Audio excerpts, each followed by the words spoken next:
Hi, Kathryn. Thank you so much for being here with me today to talk about sinners and Irish cultures that show up within the film and Irish histories as well.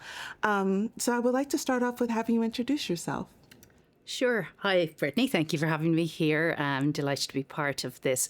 My name is Kathryn O'Callaghan, and I'm a lecturer in the English department at University of Massachusetts Amherst. So I've been in that area of Western Massachusetts for the last 11 years or so. I grew up in Dublin in Ireland, and as I say, I've been based here for the last while.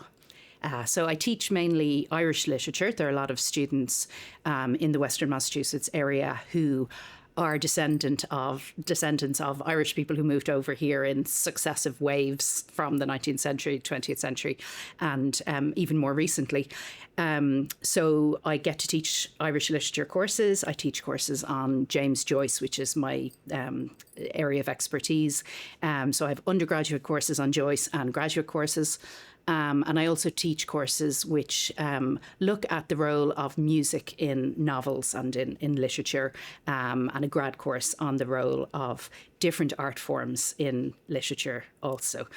So I'm very lucky that I get to teach a lot of the areas that I'm really passionate about. Oh, that's so exciting. I'm so excited to hear how some of your expertise is showing up within Sinners. So really excited for this conversation. And so I'd like to start with thinking around what most impacted you about this film? What stood out for you? Like, what do you keep thinking about as you replay it in your brain? Yeah, I mean, so many things, because I really, really was blown away by this movie. I had heard about it and I was, planning to watch it, and then Kimberly, who is our wonderful director here, she said, no, absolutely, we're going to go and see it in the IMAX. That's it. We're going down to New York. And I'm really thrilled that that's how I experienced it, because it was just incredible on the big screen. And the sound was just incredible.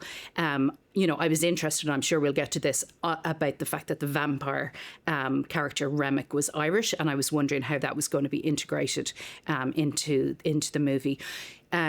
Things that really blew me away were the big sort of musical set scenes. The big one around I Lie to You was unbelievable, and I really felt by the end of it, as the camera is bringing us up through the rafters, which are burning, kind of, the little pieces of fire nearly turning into the stars, and sort of the electric guitar with a low note at the end.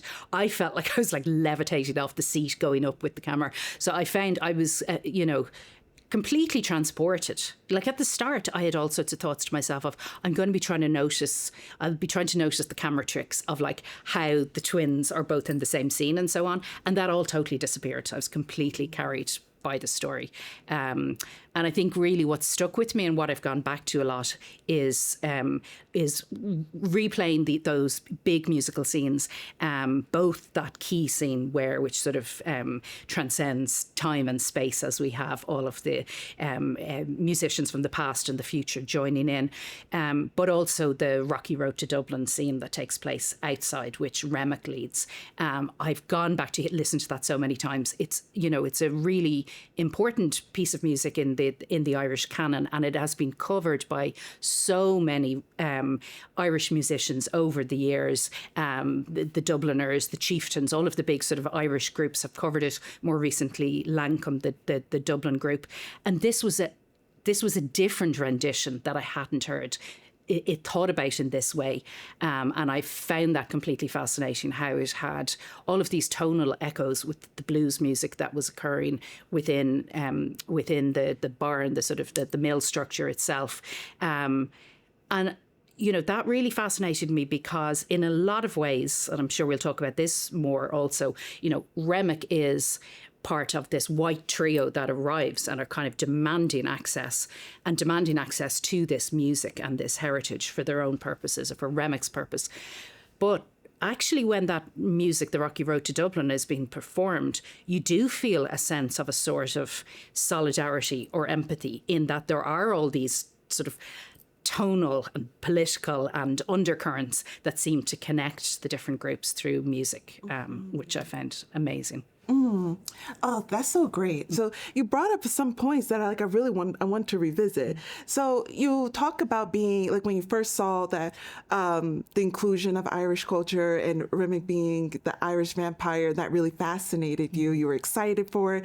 Can you talk me some through that? Like, did you first think when you were like, oh, okay, we're going to have an Irish vampire? Like, what did you expect was going to happen? And then what unfolded, and what do you think about what unfolded? Yeah, so within the Irish literary tradition, there is a whole Gothic element to it. And in fact, in some ways, sort of aspects of the Gothic or the supernatural or the undead really infiltrates a lot of Irish literature, even in texts that you wouldn't assume it would.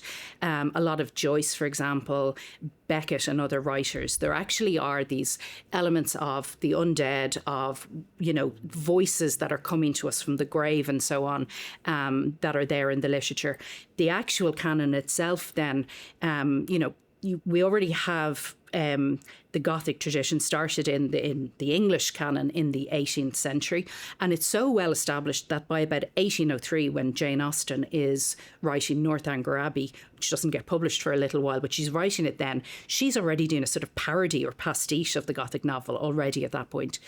In Ireland then, in around the 1820s, we've the start of what you would see as with Melmoth the Wanderer, the start of a really Gothic tradition in English. Now, this is very much part of the Anglo-Irish ascendancy class. So these are descendants of English people who have been given land in Ireland and displaced the Irish, and their sort of literary tradition that then develops.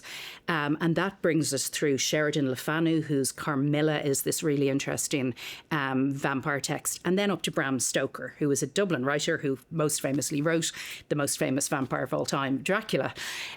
So that's very much the sort of heritage in terms of the English language in the 19th century, but also in the Irish language, there are really Gothic elements in a lot of the literature, and that would be a very oral literature that is passed on through the generations for hundreds of years. One text I'm thinking of, it's in the 18th century, it's 1773.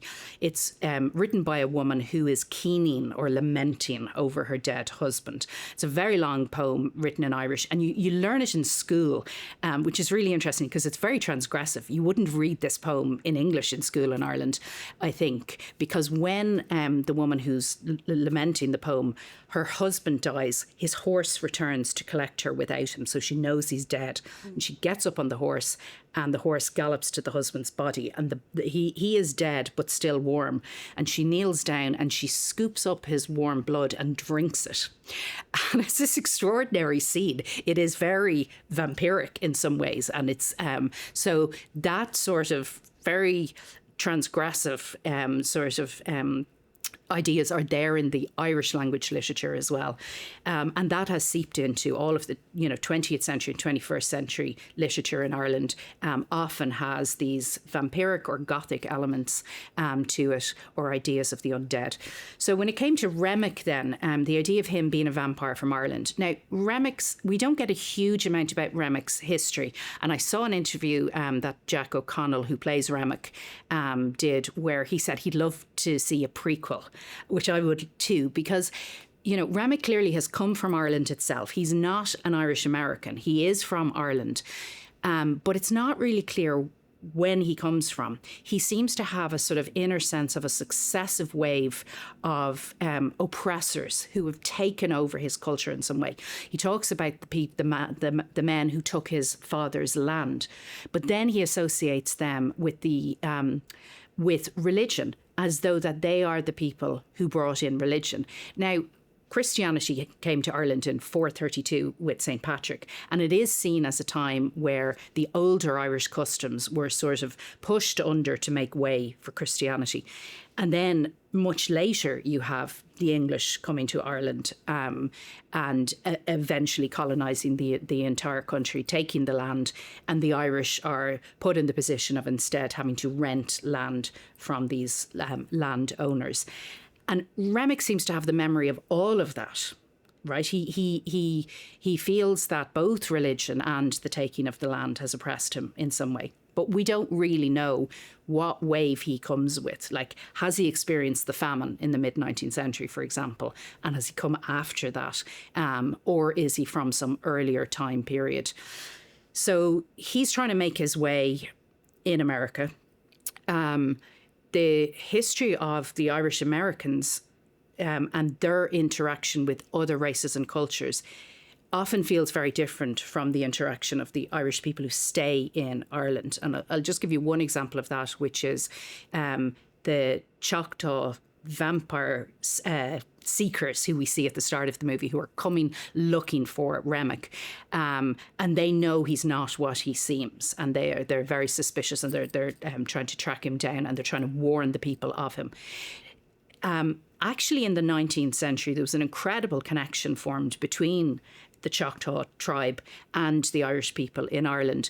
Very shortly after the Trail of Tears came the Irish famine, where at least 1 million people died of starvation, and at least 1 million people emigrated to America, Canada, England, and so on, and off to Australia. And during that period, the Choctaw people heard about the Irish famine and gathered together a gift of £170, which they sent over to Ireland, about the equivalent of $5,000, say, today. And that is still marked in Ireland, and it's still marked here in the States. Coming up to St. Patrick's Day now, it'll be marked in Oklahoma by the Choctaw group there, as this moment of incredible solidarity across, 4,000 miles away, when Ireland at the time, people are dying of starvation right, a few hundred miles from the centre of the British Empire, from London, where, all of the wealth is. Food is still leaving the country, and the entire famine is being mismanaged. So that heritage of being dispossessed and oppressed in that way is what Remick is bringing with him. Now, we could say he uses that quite cynically, right? He comes in with this sort of message of, we're all in this together. I'm on your side. We're the ones who, believe in equality, and we should all come together. It's very cynical in a lot of ways, because we know that Remick is not just interested in joining in with the other oppressed groups and having them join him, because we've just seen him bring 2 clanspeople into his tribe, if you like. So it's very cynical, and it's attempting to sort of play on a solidarity that he doesn't necessarily feel. Where I feel he does feel this sense of solidarity is around the idea of the ancestors, because I think Remick is quite genuine in that what he knows Sammy can give him is access to his ancestors, and that's what he wants. And I think that's very genuine, if the idea of this is all about solidarity between us is actually quite cynical, maybe. Oh, that's really interesting.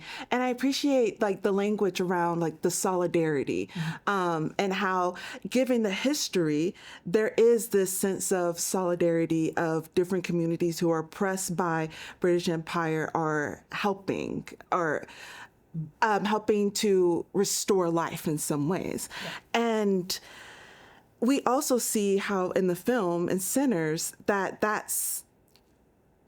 solidarity is broken. So we see members of the Choctaw community coming in and warning people against Remick, saying he's very dangerous, he's running away. So it's there was that solidarity, but now he's being chased out. Something broke, and we can see how Remick is then acting towards different communities and breaking, promising solidarity, but then breaking it, being manipulative in that way. We can see how there's something broke. It's not that solidarity is reciprocated, I guess, so to speak. And it makes me think, so what you were saying before about the Gothic elements and the Gothic histories of vampires within literatures, and how the wife who went to her husband's blood and drank it. When you told me the story, I'm thinking, well, there's so much love that's there. You're doing that as a way to form this kinship and love. And I think about how in other vampire stories, especially created by ones that I've read by Black writers, they maintain this act of love within this consumption of blood. But love is lost, right? Remick isn't interested in consuming blood for the love of Sammy, for the love of, like, to feel that sort of like deep, enthusiastic love for somebody else. It's to consume them, to take something from them. And so I'm curious, where do you see this, like, this disconnect, this to move from solidarity to then move to, I'm going to take and steal and harm you? Like, what do you think Coogler is pointing to? What moments of history do you think that's pointing to? Yeah, that's a great question. I think there's something in this of the lesson of how solidarity is a lot easier with distance, right? It's, you know, when Frederick Douglass travels to Ireland during the famine, he talks in his accounts of how the Irish are so sympathetic to his cause. But he's not experiencing that in the same way from the Irish Americans in the States, right, where people are in much more close proximity to each other, are battling for resources, jobs, status, all of these things. So even though there are these similarities in the way these two communities are treated in different places, like, for example, say in London, you have these, you know, even up to the 1960s, you'd have these signs, you know, with advertisements for jobs in bars and things that would say no blacks, no Irish, no dogs, right? This was, you know, this is the sort of formulation that's there of the Irish people as a sort of other to the English. But when the Irish then come to the States, there is something different that's going on in terms of whiteness, or the desire to claim whiteness. And, you know, Irish cultural historians have written a lot of this of, you know, are the Irish perceived as white or not when they arrive? Well, they're certainly aspiring to that. And when that sort of aspiration is then happening, how are they reacting to the other communities around them who are also trying to find their place? And that isn't as positive a history, you know. So there is that. There's, you know, it's all very well being thousands of miles away from somewhere and feeling solidarity. It's a very different thing when communities are in close proximity with each other. So I think we have to recognise that. Like when Remick comes, a lot of the movie is around the idea of who belongs where, who's allowed to come in or not. Like it's taking the vampire trope of you have to invite them in, right? They can't just come in. But several times people are asked, are you in the right place? Should you be here? And Remick is told, you know, there are lots of other places you can go. And that's true as well. Like Remick can claim he's the dispossessed, but he can walk into a whole lot of other bars that the black community there can't, right? So he has all sorts of, you know, he has lots of things that they don't. So again, kind of going back to that idea, there's a sort of manipulation, a sort of cynical manipulation going on in his claims of solidarity. And as I say, I think where he really does of solidarity is through music, where he is drawing on this really deep ancestral root himself. And it's true. Like when he first comes up to the door, the trio are singing Pick Poor Robin Clean, which is, you know, not of his culture. And you can feel that there's something about it that's really inauthentic and jarring. And you can see that Annie, for example, sees right through it. Stack is a little bit charmed by it. He doesn't seem to see any danger here at all. But Annie knows straight away there's something wrong here. Now, when they go out, they leave and they start to sing then Wild Mountain Time or Will You Go, Lassie Go, which is a kind of Scottish-Irish song. That is authentic enough, and it's a very beautiful song, that when Mary comes out, she's sort of disarmed by that and feels, yeah, I can talk to these people. And you know, that leads to a very scary moment for me, which is when she walks away and suddenly Remick launches himself at her. I got a huge fright at that moment. But I think, you know, in the big scene where Sammy's brilliance comes through and his sort of genius, which allows this thinning of the fabric, if you like, between the living and the dead, and the ancestors join in and the future joins in. And all of sort of time and space seem to break down, and the entire barn structure burns down, and something really extraordinary is happening. That's the moment that the trio of vampires arrive, and we can see that Remick can see what's happening right? The camera is really interesting there. It comes in behind them as they walk up. Then it comes around the front of them and you see the reflection of the flames on them. So they're clearly seeing the entire thing happening. And then when the camera goes to the back again and they walk up towards the building, it's back to its normal, right? So we know that they've really understood what's happening, that they can see it, and that they are drawn in some way by this music to this place, to Sammy's voice, and that's what Remick wants. On the other hand, we later realise, of course, that Remick already knows what's going to happen the next morning because he has soaked in the memories of the clan's couple. He knows that the uncle is coming the next morning and that all of these people are doomed, right? And he knows he can use that because he can say to them, it's either death tomorrow or stay with me tonight. So he's going to be able to use that. So there's sort of two layers there. There's the much more sort of appropriating layer, which is him wanting to take these people who are otherwise doomed for his own use. And then there's the part of him that I think is genuinely responding to this extraordinary music. Now, when he performs Rocky Road to Dublin, which Jack O'Connell does brilliantly because he has a background in Irish dancing, in hard jig dancing, and a background in Irish music because his father's from Kerry in the southwest of Ireland. That scene is extraordinary. All of the newly made vampires around him join in, and it is. I found it quite moving, actually, in some ways, but he doesn't transcend time and space. Like, his ancestors don't come in that moment, in stark contrast to what happens with Sammy. Like, he isn't able to bring them down. I think the moment where he comes closest to his ancestors, oddly, is the moment just before his death, where he's in the battle with Sammy. And Sammy starts to say the words of the Our Father, and Remick joins in, as do all of the vampires with him, because they're all connected. And it's the point in which Remick's accent is the most Irish. It's really Irish in that moment. Like, he has sort of gone from this fake Southern accent he's putting on, moments where his Irish accent comes through, and it's really strong there, to the point I feel it's like his father or his grandfather's voice coming through. It's like all of the Irish he has heard over the centuries, if you like, coming through. Even though he's still distancing himself from it, he's saying, I don't actually believe this, but it still gives me comfort.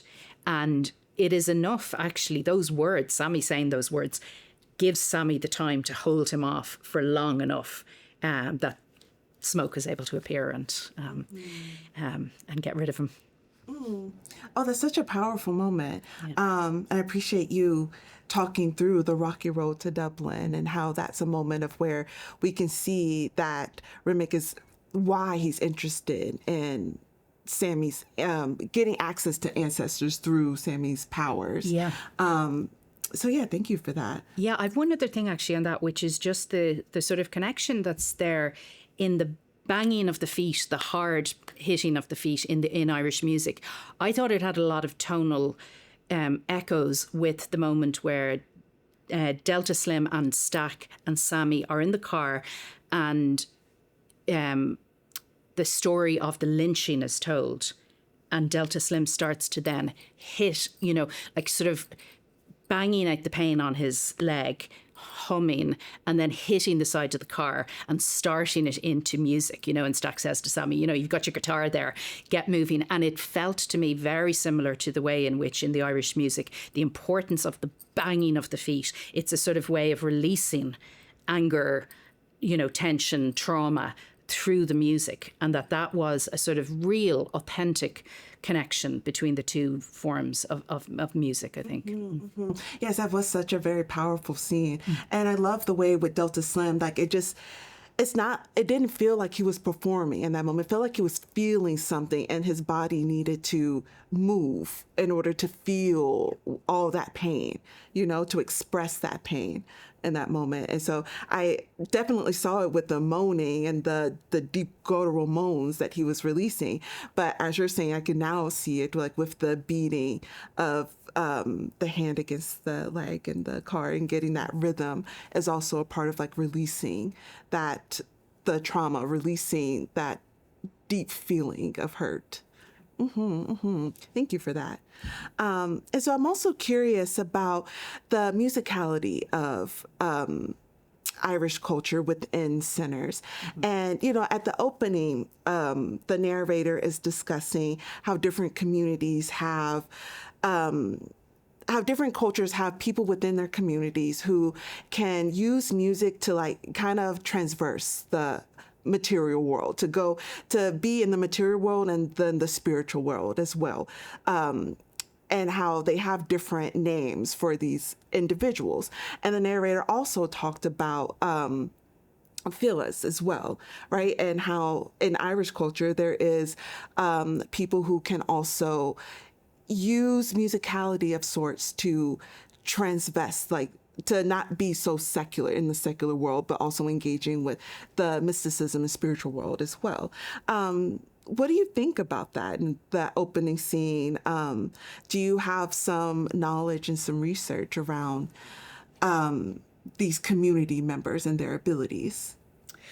Yeah, I mean, I think it's interesting that Ryan Coogler had Iarla Ó Lionáird as, both someone who was involved in the music in the movie and clearly advising on how Irish music was used. Ó Lionáird would be one of the most important people, I suppose, in Irish music, in sean-nós singing, which is really just means the old way, but the old way of singing Irish music, which is often unaccompanied, quite, long lines of singing. Emotion is really important in it. Telling the story is really important in aspects of it. And he clearly was very involved in the way in which Irish music has been brought into the movie. So it's not just that we have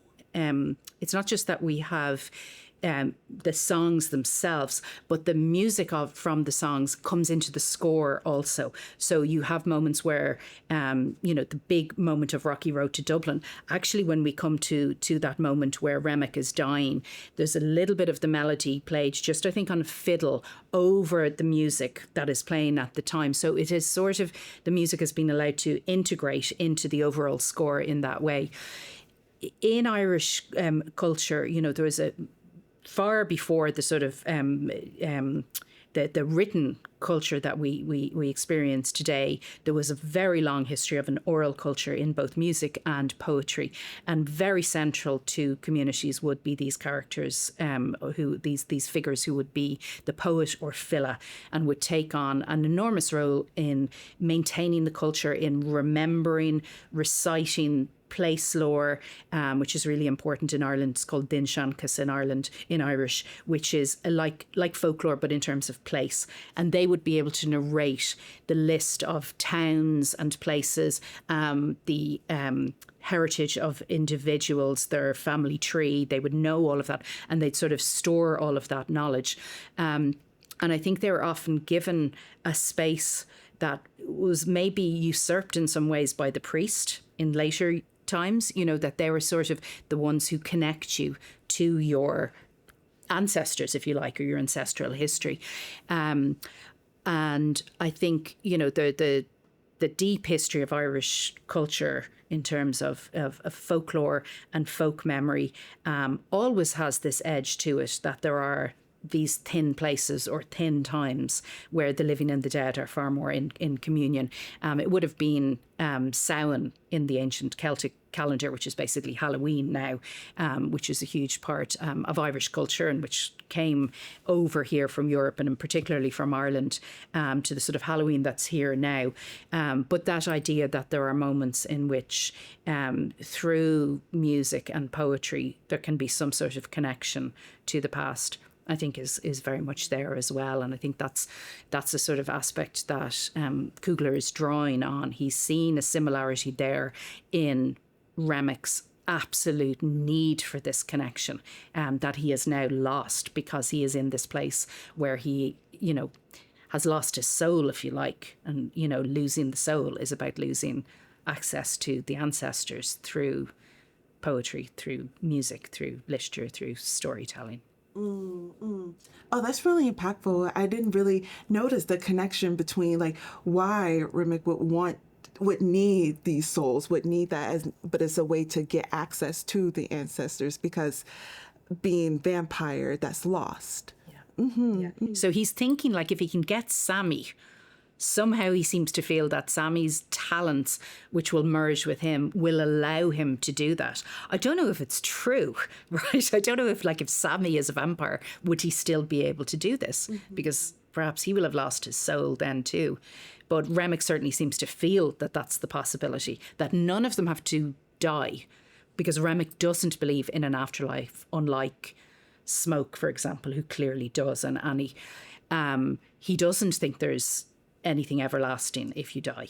So for him, he really thinks that all of them should really think about this. Like, do you want to stay alive forever and be in connection with the ancestors, is what he thinks he might be offering them. Oh, that's really insightful. Thank you. And so I know you touched on this a little bit. You were talking about the moment where Mary leaves the trio, and then Remick flies up, and that's like what really like brought some fear to you. And I'm curious if there's any other moments like where, it being a horror film is strategically meant to impact our bodies in this way. Yeah. And was there any other moments where you really felt like you were on edge? Yes. I mean, I think the first moment also that we see Remick, he seems to sort of hop over the camera right into our space. That felt really intrusive, right? Deliberately so. I think I found the scenes between Mary and Stack quite disturbing, right? And that sense that the others think, no, what's happening is, romantic, sexual. And it isn't. And it sort of teeters on the edge of that, which is also very much part of the vampire tradition as well, that there's it suggests that there's something very thin in the space between what the vampire wants and what a sexual relationship is. And that's certainly there in the Irish literary tradition. Carmilla in particular, Sheridan Le Fanu's, is very much a sort of, it's the vampires are lesbian in it. And that is a sort of all put in a sort of, this is this sort of transgressive, what can't be spoken of in society, but somehow it can be revealed through the Gothic, which I think is interesting. So I found that moment difficult. I mean, I thought the character of Mary in general was really fascinating as well.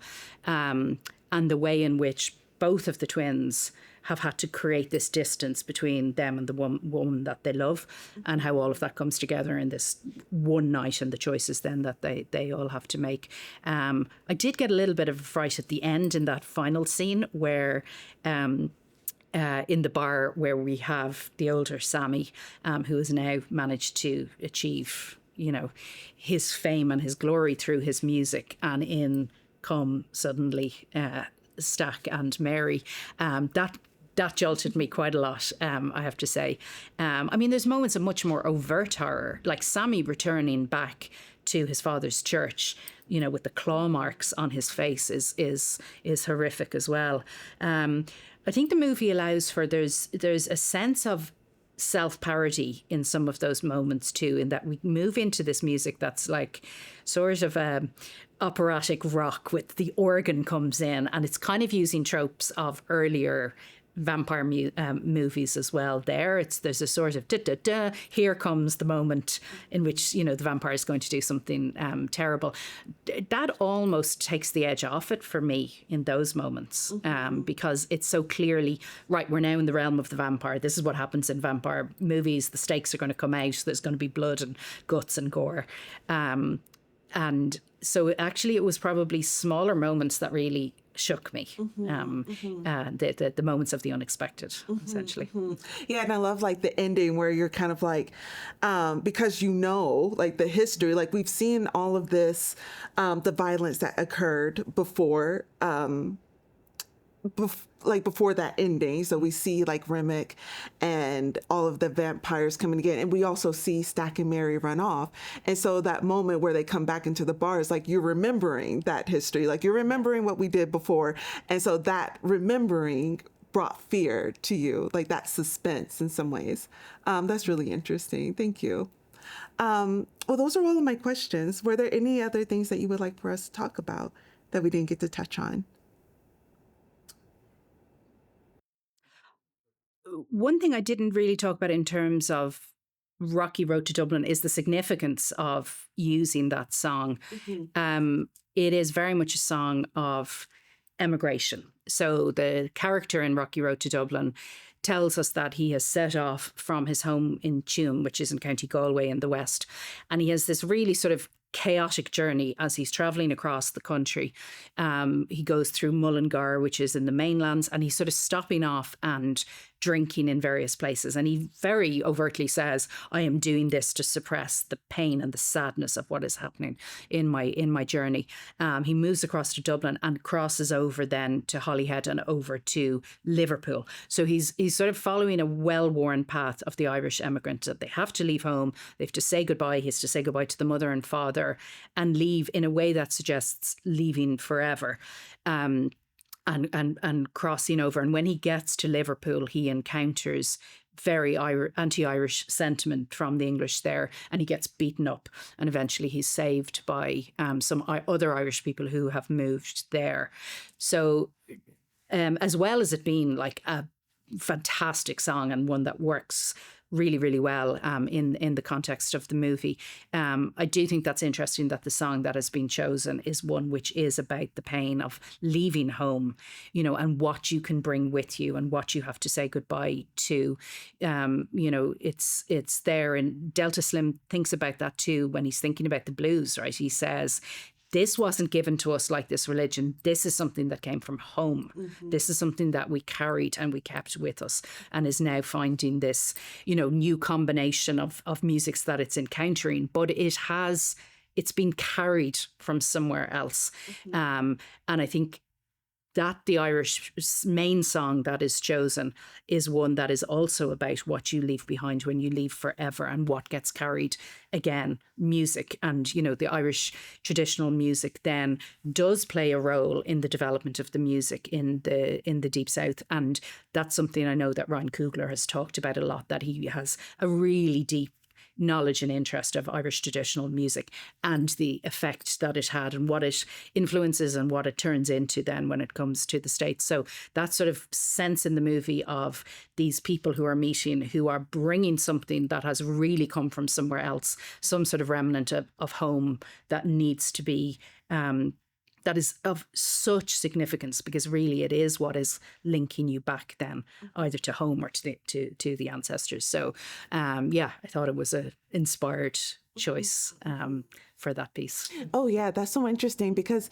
we do see a lot about migration across Black storytelling, across mediums, but also within like the songs itself, as you're pointing out, like there's this idea of like what can you take with you, what moves with you when you move, and how that influences other cultures as well.